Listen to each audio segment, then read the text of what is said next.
cette vidéo, je vais vous donner les 3 techniques que vous devez mettre en place pour apprendre à gérer vos émotions. Et pour ceux qui en ont déjà une bonne gestion, ces techniques vont vous permettre de l'améliorer. Déjà, avant que nous entamions le parcours sur la gestion des émotions, il faut savoir qu'il y a plusieurs préalables à connaître. Certaines personnes confondent gestion des émotions et suppression des émotions. Déjà, cette approche n'est pas bonne. La gestion des émotions ne signifie pas l'inhibition des émotions ou leur effacement. Certains psychologues reconnaissent que la suppression des émotions, la suppression totale des émotions n'est pas une bonne chose. Comprenez que les émotions sont des aspects fondamentaux de l'expérience humaine et jouent un rôle important dans la prise de décision, la communication et le bien-être mental de l'individu. Sachez que chaque émotion a un intérêt particulier et participe d'une façon ou d'une autre à plusieurs aspects de notre vie quotidienne. Dans les relations interpersonnelles, par exemple, les émotions permettent une communication riche et nuancée avec les autres. Exprimer ces émotions favorise la compréhension mutuelle et renforce les relations. De plus, les émotions participent au bien-être global psychologique de la personne. Imaginez-vous un seul instant une personne qui ne ressent pas de joie ou d'émotion positive. C'est pas possible. C'est triste. Encore une fois, comprenez que chacune des émotions que nous ressentons a un rôle spécifique important. Même la peur a un rôle essentiel. En situation de danger, par exemple, la peur va permettre au cœur de s'emballer, occasionnant ainsi un afflux sanguin important, préparant le corps à la fuite ou à la défense.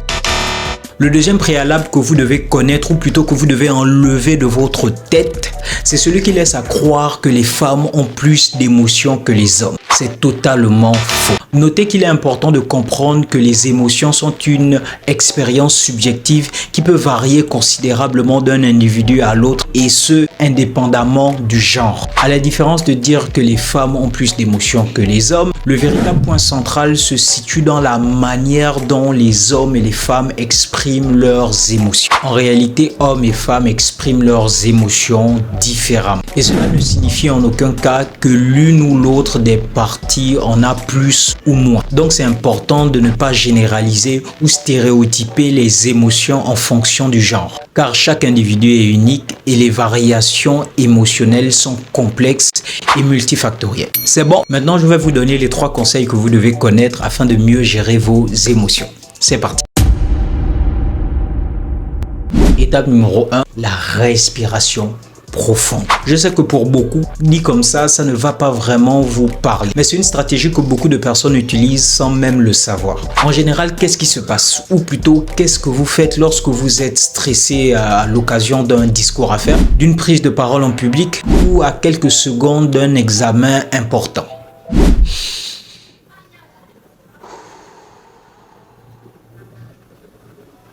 C'est ce qu'on appelle la respiration profonde. C'est une technique de respiration qui implique une inspiration lente et profonde. L'objectif étant d'optimiser l'apport en oxygène dans le corps et de favoriser la relaxation. Maintenant, pour ceux qui sont un peu sceptiques et qui sont plus dans le concret, sachez que des études scientifiques ont été faites afin de démontrer les bienfaits de la respiration profonde. Je vous encourage à lire les résultats des recherches du docteur Herbert Benson, professeur de médecine à l'université de Harvard.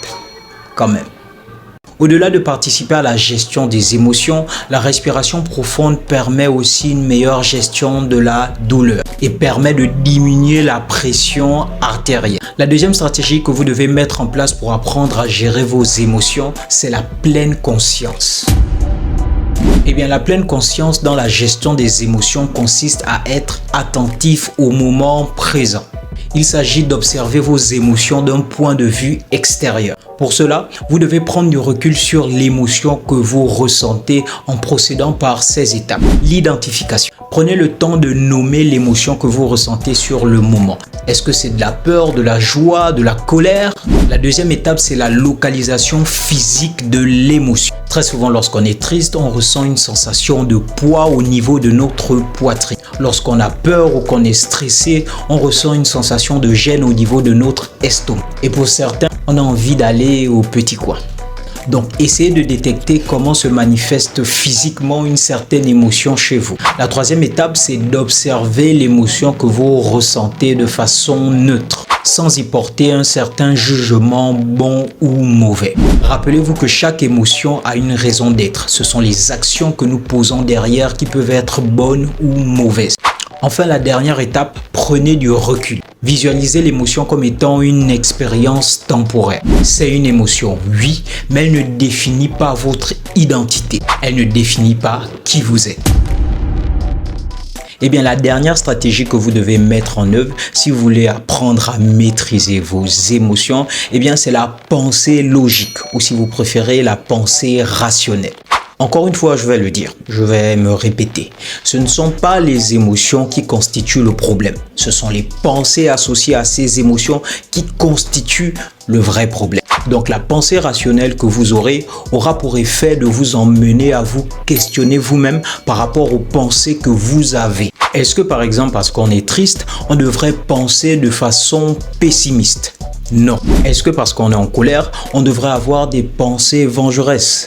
Je vais lui rendre l'appareil, il ne va pas s'en sortir comme ça. Tout cela sont des pensées issues d'une même émotion. Donc votre boulot consistera à analyser chacune d'entre elles afin de les restructurer pour favoriser une interprétation plus constructive et équilibrée. Nous arrivons quasiment à la fin de cette vidéo et pour finir, retenez que la gestion de nos émotions n'est pas quelque chose d'intuitif. Cela nécessite du temps et l'application de certaines stratégies. La respiration profonde, la pleine conscience et la pensée logique sont certaines de ces stratégies que vous pouvez appliquer afin de mieux gérer effectivement vos émotions. Et pour ceux qui veulent aller un cran au-dessus, je vous encourage à lire le livre de Daniel Goleman, L'intelligence émotionnelle. J'espère que cette vidéo vous a plu, qu'elle vous a appris quelque chose en plus. Vous connaissez la chanson, on like, on s'abonne et on partage. À plus!